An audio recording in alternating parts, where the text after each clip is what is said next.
I know that Ben said keep it small and quiet. And I don't want to go against Ben's wish. But I thought it would be good while our close friends are carrying Ben to his last resting place to read from his quotes. I have no use for those on welfare. No patience whatsoever. But if I am to be honest with myself, I must admit that they have no use for me either.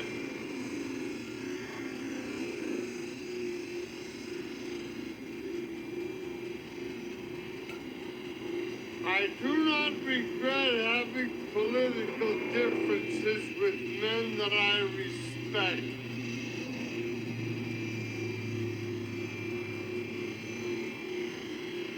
I do regret, however,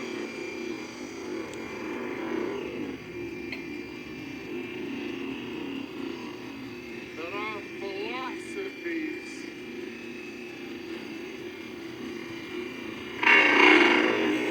kept us apart.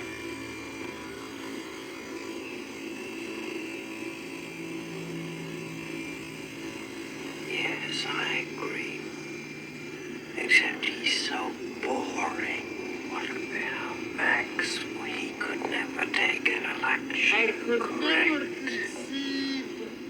People of this country need to be awakened. I could never convince. What about Lawson? He's charismatic, exciting. Oh, he's a bit too exciting, I'm afraid. If they start bringing up things about you, the time is running out. We must come to a decision. Good bowl of chili every now and then.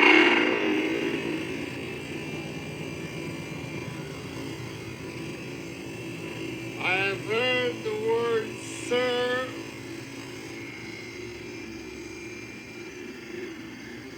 more often than I have heard the word friend. But I suppose there are other rewards for wealth.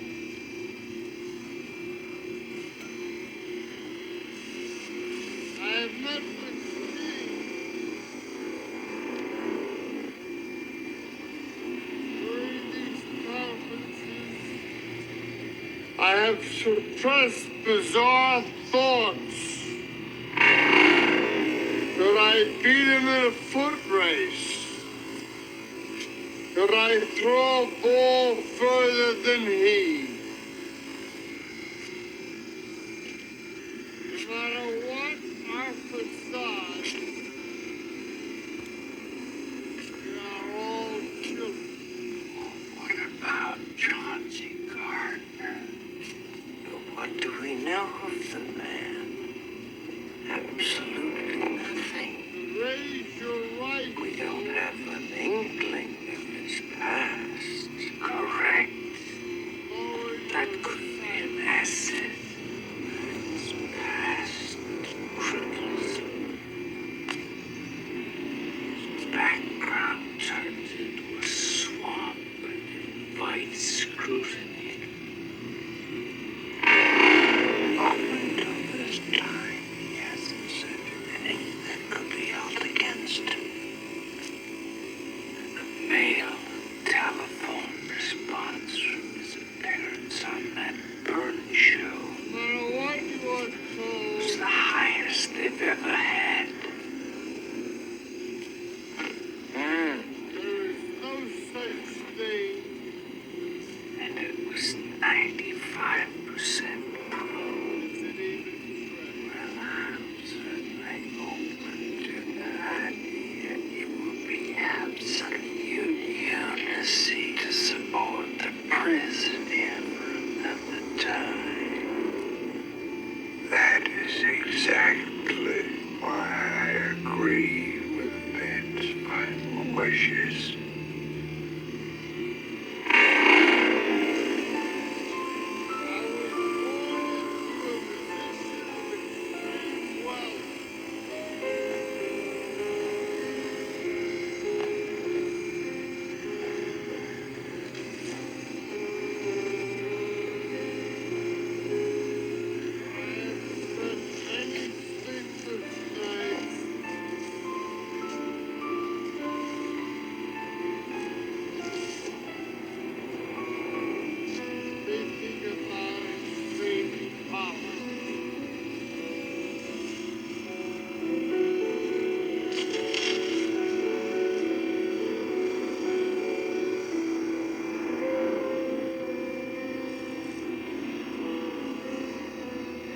I've lived a lot,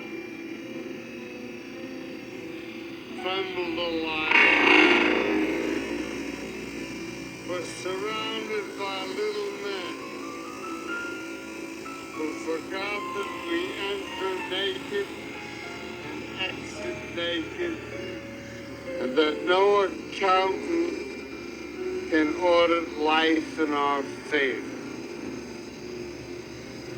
I do believe, gentlemen, that if we want to hold on to the presidency, our one and only chance is Chauncey Gardner.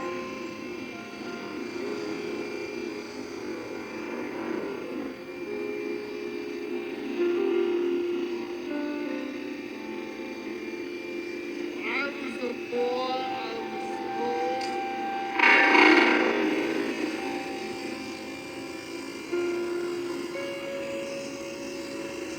the Lord fashioned us for his own image.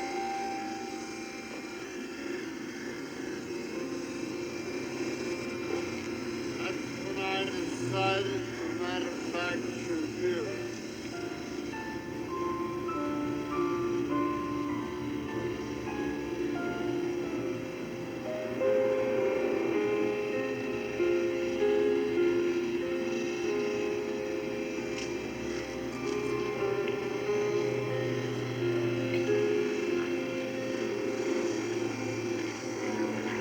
Security,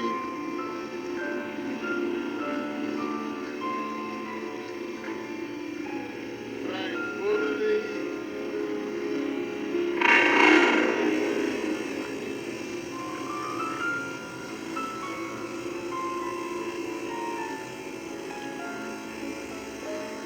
a well-deserved rest.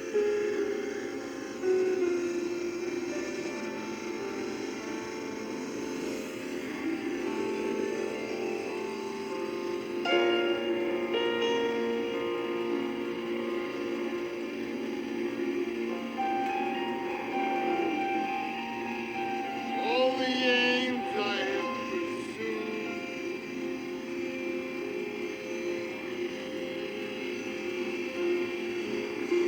will soon be realized.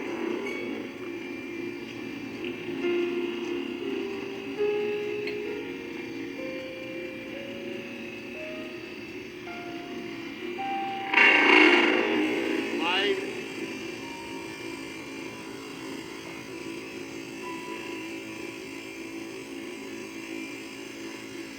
is a state of mind.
completely uncharted territory. Virtually the entire web of life is being systematically contaminated and decimated by the ongoing climate engineering operations. On top of all other forms of human activity or anthropogenic activity that are wreaking havoc in the web of life, climate engineering, mathematically, statistically speaking, is the single greatest and most immediate threat we collectively face, short of nuclear cataclysm.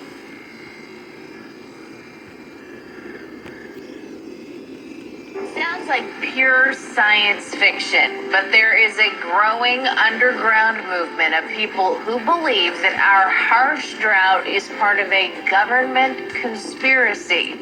Here, outlandish ideas like weather warfare and climate engineering, in other words, weather control, are accepted as basic fact. Climate engineering is the greatest single assault on the environment ever launched by humanity, without question. Dane Wigginton, lead researcher for Geoengineering Watch, is sounding the alarm. Climate engineering, they say, is to blame for the harshest recorded drought in California history. Dane is used to skeptics. He once was one himself. Talk is cheap for those that haven't investigated. I didn't want to believe this either. His background is in solar power, but he started investigating on his own about a decade ago after becoming suspicious something was partially blocking the sun's energy from reaching his solar home. I grew up in Southern California, choking in a sea of smog. None of the adults around me seemed concerned about the conditions, but for me, life in the toxic murk was intolerable. I have always fully recognized the immense damage being inflicted on the planet by countless forms of human activity. I lectured on anthropogenic global warming. I dreamt of clean air and blue skies. I dreamt of living in untainted wilderness, off the grid. I dreamt of planting trees and watching them grow and thrive. I dreamt of coexisting with the wild inhabitants of the forest. I finally made it to the serene setting I had craved for so long. A remote forested mountaintop in Northern California.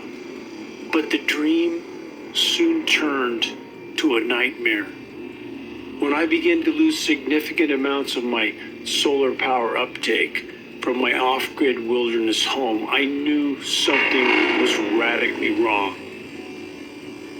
We are officially told that the aircraft-emitted trails in our skies that linger, spread, and sometimes cover the entire horizon are just condensation. But the condensation trail narrative is perhaps the greatest lie ever perpetrated on populations all over the world. It is not possible for condensation to block at times 60, 70, even 80% of my solar power uptake. I began to research the issue of geoengineering, aka climate engineering, programs that governments around the globe and in climate science communities have told us are only proposals. Yet, there they were in the skies above me.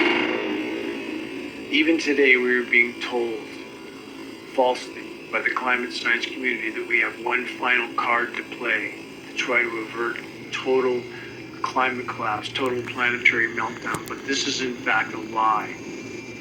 Climate engineering, weather modification patents go back more than 100 years, but all available data indicates that programs were first deployed at scale immediately after World War II and deployed over the polar regions in the attempt to increase the size of the polar ice packs and thus try to regulate Earth's temperatures.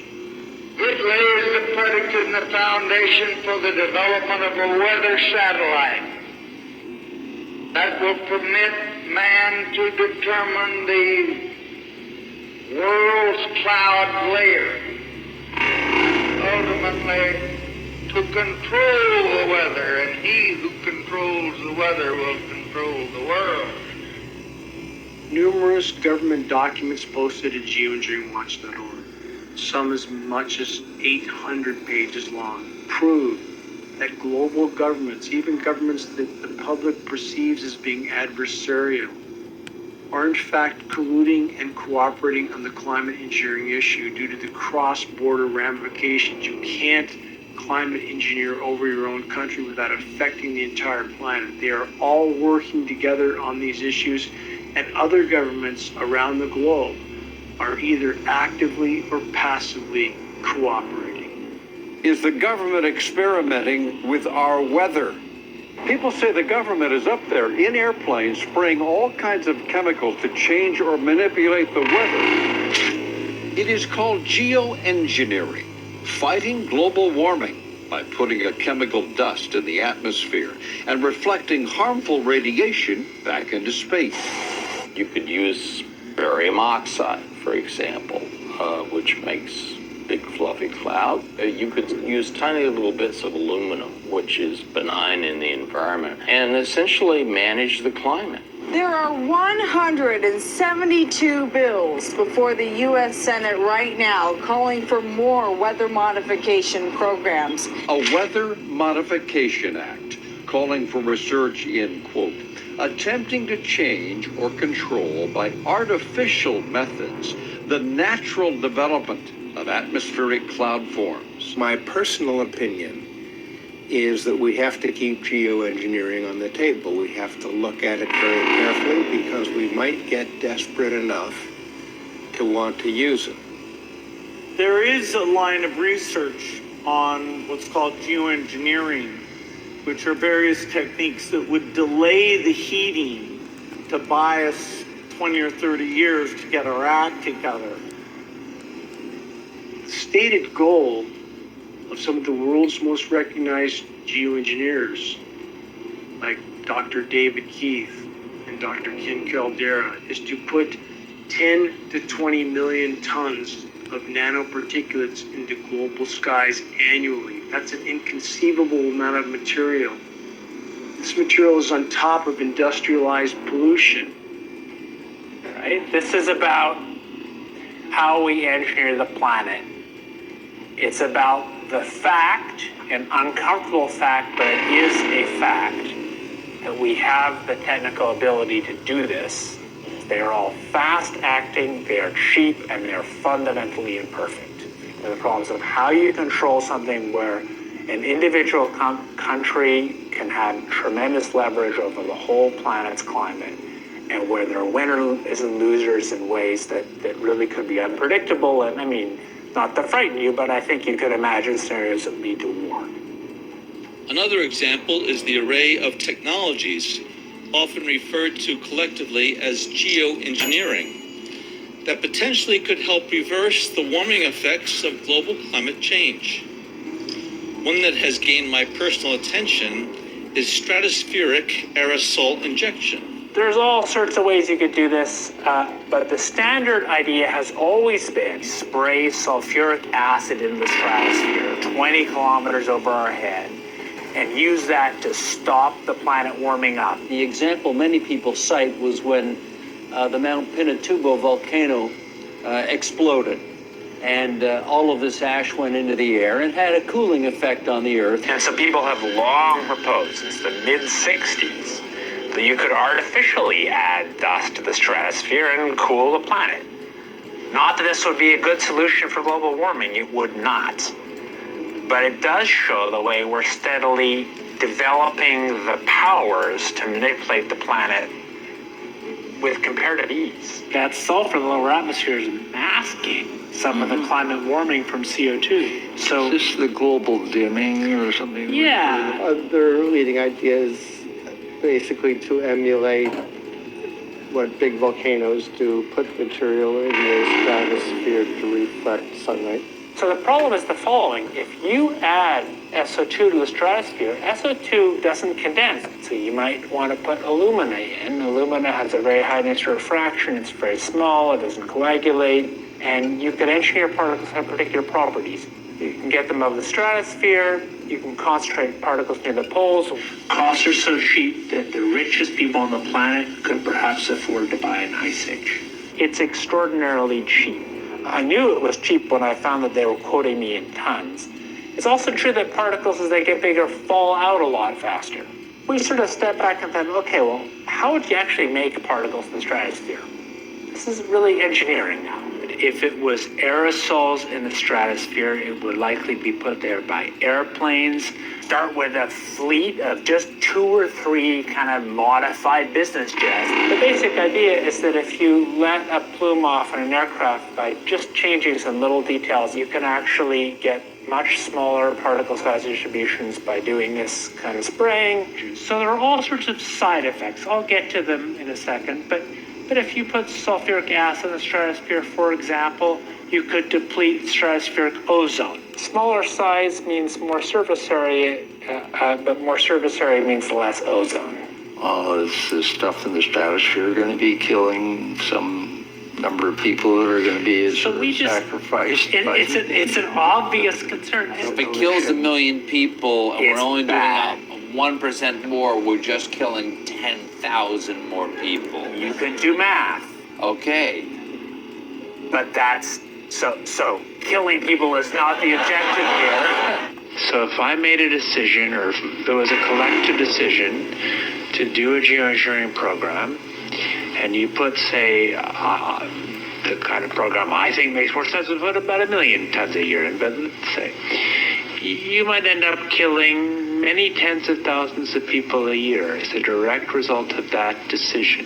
And so the only thing that we can do to cool the planet, or that society can do to cool the planet, is deploy these sorts of technology. And by the way, it's not really a moral hazard. It's more like free riding on our grandkids. And it means there are going to be winners and losers, just like there are winners and losers for CO2. But they're different winners and losers. So this makes the problem, if anything, harder to solve. You've introduced another dimension of complexity into the managing the planet's climate problem. What we're watching financially is a great deal of public policy being promoted on the theory that we have climate change. And yet in that discussion, we never talk about, well, what's all this spraying and how is that involved? Engineering the weather gives you the ability to overcome or prevent droughts. It gives you the ability to inflict them if you don't go along. And the brilliance of inflicting a drought is there's no popular support against you. So this kind of invisible warfare, if it can be done, is very effective, it would seem to me, both positive and negative. Well, imagine if you can predict the weather over long periods of time, how much money you can make. You know, you can trade it. How do you manage money in that world? Many people message me confused and bewildered as to how it is possible that such colossal programs can occur in skies above our heads, programs of climate engineering and solar radiation management that are literally decimating Earth's life support systems. And these programs are not being acknowledged by any official source, not being acknowledged by the climate science community that has indeed betrayed the human race and the entire web of life by their denial of the ongoing climate engineering elephant in our skies. And the people that message me are perplexed at how such atrocities can be ongoing for so many decades. And we have still official denial, and we have populations that are all too willing to accept that denial.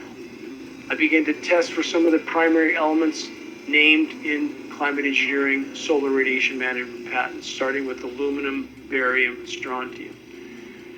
When my test came back from the state certified lab, to my dismay, these elements indeed were present in significant amounts, and subsequent tests showed higher and higher and higher amounts, continuing to escalate until one test was as high as 3,450 parts per billion of aluminum.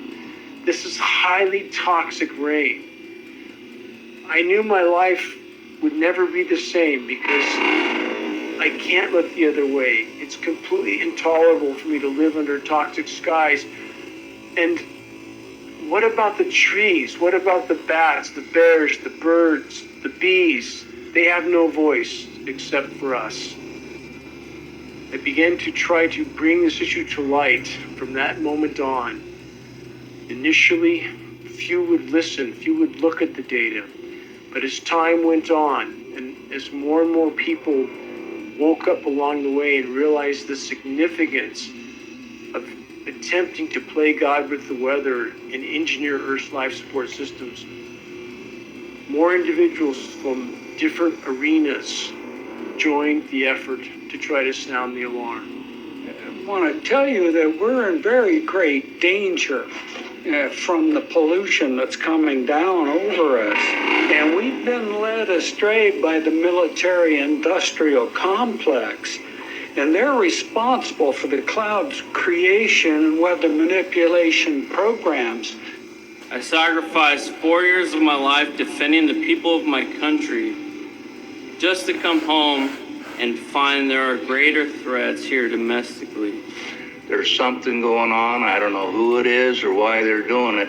All I can testify is it's not natural and it's not normal. Now, the aluminum content of rain should be 0. And there's a lot of argument that aluminum is very common to be found, but aluminum is only common in a bonded form. It's not common in a free form, and we're finding high rates of free aluminum. Because you can spread so many small little particles through the environment, it dramatically increases the surface area that's in that environment because there's so many of them. When you look up at the sun and you see a white haze, that is aluminum floating in the air right now, and it's coming from the aircraft. Solar radiation management, SRM, to block the sun. That's the stated purpose. The consequences don't seem to be considered with these programs, but that is the stated purpose on almost all UN and global governance documents for these programs. And in the past 5 years, I've seen the number of patients with Alzheimer's disease, Parkinson's, and other neurodegenerative diseases tremendously increase, almost quadruple. United States code says you cannot experiment on the American public, and if you do, you got to report it to Congress within 30 days. Where's the proof it did that? But it is also to get the media to start reporting on this. So all of us have a consequence that we may not be